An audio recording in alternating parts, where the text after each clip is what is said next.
అన్న ఎలా ఉందన్న పుష్ప 2 సినిమా? పుష్ప 2 సినిమా అయితే అసలు మైండ్ పోతారన్న లోపల ఒక్కసారి లోపలికి వెళ్ళి చూడండి. మూవీ పరంగా అయితే చింపి పారేశారు అంతే. కేసీపీడి మూవీ అయితే కేసీపీడి అంతే. ఏ ట్రోలర్స్ కి ఒకటే మాట చెప్తాం, కేసీపీడి అంతే. అంటే ట్రోలర్స్ కి అని నువ్వే అంటున్నావు కాబట్టి ట్రోల్ చేయడానికి కూడా కారణాలు ఉన్నాయి కదా, ఎందుకు లేవు? సినిమా బాగుంది అసలు. వాళ్ళకి ఏమి పని లేదు నా, ట్రోలర్ చేసే వాళ్ళకి పని లేదు కాబట్టి ట్రోలింగ్ చేసుకుంటారు. ఏముంది సినిమాలో అన్సైడ్ ఏం నచ్చింది? సినిమాలో ఏం నచ్చింది? వచ్చింది రేపు రామ్ చరణ్ ది, రేపు మెగా ఫ్యామిలీది చేస్తారు, రేపు ఎన్టీఆర్ది చేస్తారు. వాళ్ళకి ఇంకేం పని లేదు కాబట్టి చేసుకుంటాం. ఓకే అన్న, పుష్ప 2 గురించి డీటెయిల్ గా మాట్లాడుకుందాం. ఎంట్రీ సీన్ జపాన్ లో ఓపెన్ అయిందన్న, నెక్స్ట్ సీన్ ఎక్కడ ఉండాలన్నా? ఇండియాకి లైక్ ఆ కంటిన్యూ అయ్యి ఉండాలి. సరే అన్న, ఓకే కంటిన్యూ అయ్యి ఉండాలి నువ్వే అంటున్నావు కదా, కంటిన్యూ అవ్వలేదు. మధ్యలో కట్ చేసి డైరెక్ట్ గా చిన్నపిల్లోడు ఎపిసోడ్ తీసి మళ్ళీ డైరెక్ట్ గా పెద్దోడు ఎపిసోడ్ అంటే ఈ స్క్రీన్ ప్లే ఏందన్న? జనాలు ఏమనుకోవాలి? కథ అనుకోవాలా, లేకపోతే పుష్ప 2 అనేది కథ అనుకోవాలా, సీన్లు అనుకోవాలా? ఇక్కడ ఒక డైలాగ్ చెప్పారు, మనం నేషనల్ కాదు ఇంటర్నేషనల్ అని చెప్పి ఆ రమేష్ రావు గారితో చెప్తారు కదా. సో ఆ డైలాగ్ కి కనెక్షన్ అది. లైక్ ఏంటంటే ఆ సింగిల్ పార్ట్ ఎందుకు చూపించారంటే పార్ట్ 2 పార్ట్ 3 లో మనకు ఆలోచనలు ఉండాలి, ఎస్టిమేషన్స్ ఉండాలి. ఓకే, సో ఫ్యూచర్ ఇంకా వచ్చే సినిమా జపాన్ లో కంటిన్యూ అవుతుందా, ఆ డబ్బు ఎలా వస్తుంది అనే సీన్ తీసేదానికి first Japan scene just click అలా ఇచ్చారు. నెక్స్ట్ నార్మల్ స్టోరీకి వచ్చేసారు. ఓకే అన్న, మంచి సమాధానం చెప్పావు. ఇప్పుడు నేను ఒక ప్రశ్న వేస్తాను. అంటే నెక్స్ట్ జరగబోయే సన్నివేశాలకి ఇక్కడ లీడ్ ఇచ్చారంటావు? లీడ్ అని కాదు, ఒక ఇంట్రొడక్షన్ లాగా. అదే నువ్వు చెప్పింది ఇంటర్నేషనల్ రేంజ్ లో కావాలి కదా. అయితే ఇక్కడ నేనేమంటున్నానంటే జాతర ఎపిసోడ్ లో విలన్స్ వచ్చి అమ్మాయిని ఫైట్ లాగుతారు కదా, అప్పటికప్పుడు సడన్ గా రావటం, అక్కడి నుంచి మళ్ళీ ఒక కొత్త స్టోరీ స్టార్ట్ చేయటం, మరి అంత ముందు లేని లీడ్ ఇక్కడ నుంచి ఎందుకు మళ్ళీ ఇలా ఎందుకు చేశారంట? అక్కడ నుంచి లీడే ఉందన్న, కంటిన్యూ ఉంది కదా. ఇప్పుడు నువ్వేమన్నావు, మా సినిమా నెక్స్ట్ ఇంటర్నేషనల్ స్థాయిలోకి వెళ్ళిద్ది కాబట్టి జపాన్ ఎపిసోడ్ పెట్టారన్నావు, అర్థమైందా? అట్లాగే సెకండ్ హాఫ్ లో ఎక్కడైతే గంగమ్మ జాతర ఉందో అక్కడి నుంచి మళ్ళీ కొత్త స్టోరీ స్టార్ట్ అయింది. అంతకుముందు అప్పటికప్పుడు ఒక విలన్ ఎంటర్ అవటం, అప్పటికప్పుడు అమ్మాయి ఫైట్ లాగటం, ఆ అమ్మాయిని ఫైట్ లాగినందుకు మళ్ళీ ఒక పెద్ద ఇష్యూ అవ్వటం, మళ్ళీ ఎంట్రీ అవడం అనేది ఏంటంటే లైక్ ఆ జాతరలో, తిరుపతి జాతరలో ప్రతి ఒక్కరు పార్టిసిపేట్ చేస్తుంటారు. మంచోరు వస్తారు, చెడ్డోరు వస్తారు. దాని పరంగానే ఆ మూవీలో ఒక క్లిప్ గా పెట్టినారు. మీరు అన్నట్టు ఏదో కొత్త ఇంట్రాక్షన్ పెట్టినారు, కొత్త విలన్ పెట్టినారు అని కాదు. ఆ ఎవరైతే ఉన్నారో ఎవరో ప్రెసిడెంట్ లైక్ ఢిల్లీలో ఎవరైతే ఉన్నారో ఆయన తమ అన్న కొడుకుగా వచ్చినారు అక్కడికి. ఇందాక నువ్వేమన్నావు, అది తిరణాల జాతర కాబట్టి ఎవరైనా రావచ్చు అన్నావు. అందరూ పోతూ ఉంటారు, ఒక అమ్మాయిని మిస్బిహేవ్ చేస్తే హీరో ఎలా రెస్పాండ్ అనేది ఆ సీను.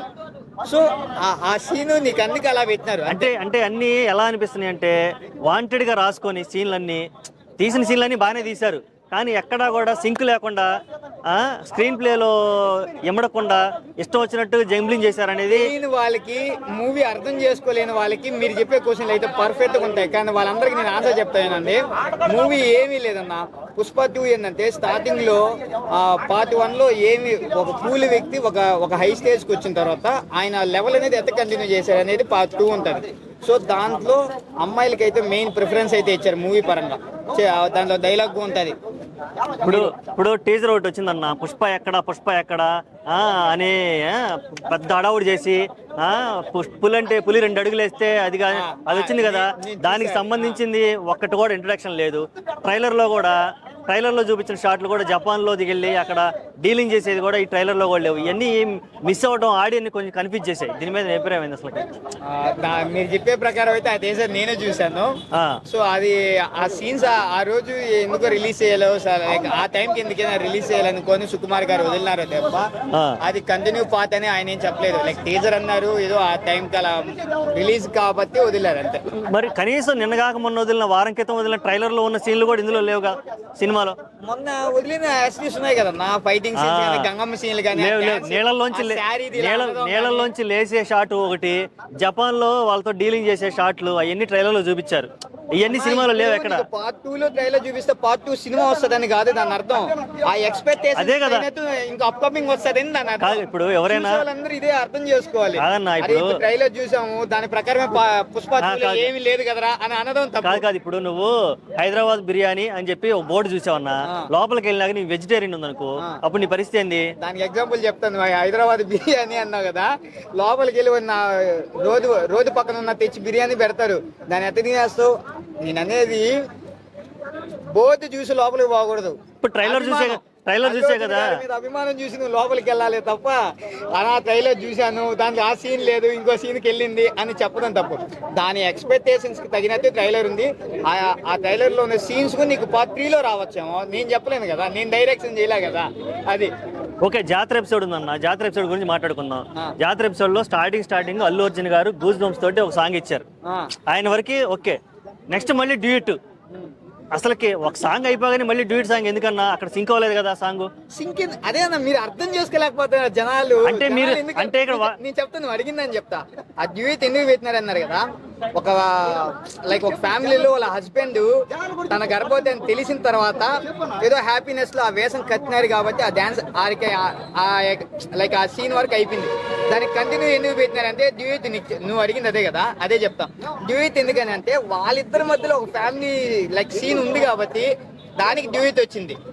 అది రష్మికకి అల్లు అర్జున్ గారికి దగ్గరగా సీన్ ఉంది కాబట్టి ఆ లవ్ స్టోరీ ఒక సాంగ్ గా చూపించాలి. పాత సినిమాలు నువ్వు చూసింటావు, ఒక మాటల అంతే చాలు ఏదో ఒక సాంగ్ వస్తుంది, వెనకాల ఎవరైనా వచ్చి చెయ్యి వేస్తే చాలు ఒక సాంగ్ వస్తుంది. అంటే పాత సినిమా అంటే 90s చెప్తున్నా. రామారావు ఒక్కొక్క సినిమాలో 10 సాంగ్లు 15 సాంగ్లు ఉండేది. అలాంటప్పుడు ఓకే, చివరిగా కొంతమందికి నచ్చింది కొంతమందికి నచ్చలేదు. క్వశ్చన్ అడుగుతాను. రష్మిక మాటికి ఫీలింగ్స్ అంటూ మీద పడిపోవటం ఆడవాళ్ళ యొక్క స్థాయిని దిగజార్చినట్టుగానే ఉంది అనేది ఒక వాదన కూడా ఉంది. అంటే హగ్ చేసుకోవడం, ముద్దు పెట్టుకోవడం, ఫీలింగ్స్ వస్తున్నాయి లోపల రా అంటాం. వీళ్ళందరికీ నువ్వు అడిగే ప్రతి దానికి ఇలా ట్రోల్ చేసే ప్రతి ఒక్కరికి ఒకటే చెప్తాను, అలా అమ్మాయిల వాల్యూ కానీ అబ్బాయిల వాల్యూ కానీ తగ్గించే వాళ్ళు అయితే హీరో కానీ హీరోయిన్ కానీ అసలు ఈ సినిమా అయితే తీరు. అసలు దీనికి నేషనల్ అవార్డు అనేది కూడా రాదు. కానీ వచ్చిందంటే ఎంత గ్రేసు, దానికి ఎంతమంది కనెక్ట్ అయ్యారు అనేది మాత్రం మీరు ఒకసారి గమనించండి చాలు, అంతే. ఇక ఇప్పుడు పోలీసుల్ని ఎరిపప్పలా చేయటం, ఫాజిల్ క్యారెక్టర్ని సైలెంట్గా ముగించటం, ఇవన్నీ సుకుమార్ రైటింగ్ అంత బాగాలేదనేది, స్టాండర్డ్స్ లో లేదనేది ఒక మాట చెప్తా. పోలీసుల్ని ఎర్రిపప్పు చేయడం అని మీరు అంటా ఉన్నారు కదా, అదైతే చాలా తప్పు. అది ఎర్రిపప్పుని కాదు చేయడం. ఒక బాగా డబ్బున్న వ్యక్తి ఎలా అయితే పోలీసు వాళ్ళకి డబ్బిచ్చా కంప్లీట్ లైఫ్ కి ఎంత అయితే శాలరీ వస్తుందో ఆ శాలరీ అంతా ఇచ్చేసి వాళ్ళకి ఒక మంచి లైఫ్ ఇచ్చిన ఇలా పాజిటివ్ తీసుకోండి. మీరు ఎందుకు యాంటీగానే తీసుకుంటున్నారు? అది అంటే ఫాజిల్ క్యారెక్టర్ కానీ తీసుకుంటే అంత పెద్ద ఐపీఎస్ ఆఫీసర్ని అంత సడన్ గా ముగించడం, ఆయనకి కూడా చాలా పవర్స్ ఉంటాయి కదా, సెంట్రల్ స్థాయిలో ఉంటాయి కదా. పుష్పాన్ని ఏమీ చేయలేకపోవటం, ఏమీ చేయలేకైనా సూసైడ్ చేసుకోవటం లాంటి అటెంప్ట్ తీసుకోవడం అనేది. సీఎం తో ఒక ఫోటో అడిగినప్పుడు ఈ టాపిక్ రిలేటెడ్ అయిపోయింది నేను చెప్పేది. సీఎం ఒక ఫోటో అడిగినప్పుడు ఏమంటారు, పక్క జరుకు స్మగ్లర్స్ నేను తీసుకోను అంటారు. అంటే అక్కడ సీన్ అంతా ఏంటంటే ఒక స్మగ్లర్కి ఉన్న రేంజ్ అంతా ఆయనకు వచ్చే అమౌంట్ లో ఎవరిని ఎలా చూసుకుంటా ఉన్నారు అనేది కాన్సెప్ట్ అక్కడ. అది సరే. ఓకే, పుష్ప 3కి లీడ్ బాగా జస్టిఫై అయిందంటావా? ఖచ్చితంగా అయినన్నా. ఇప్పుడు ఏదైతే సినిమా యాక్షన్ ఉంది కదన్న, దాంట్లో క్లియర్ గా చూపించే కదా. లాస్ట్ లో వాళ్ళ అన్న కూతురు పెళ్లికి వెళ్ళినప్పుడు అది బ్లాస్ట్ అవుతుంది, అది చనిపోతారు అనేది ఒక సస్పెన్షన్. దానికి కంటిన్యూ అది పేల్చినారు అల్లు అర్జునేనా అనేది ఒక సస్పెన్షన్. దీనికి కంటిన్యూ పోతే పార్ట్ 3 రావచ్చు. Okay, thank you.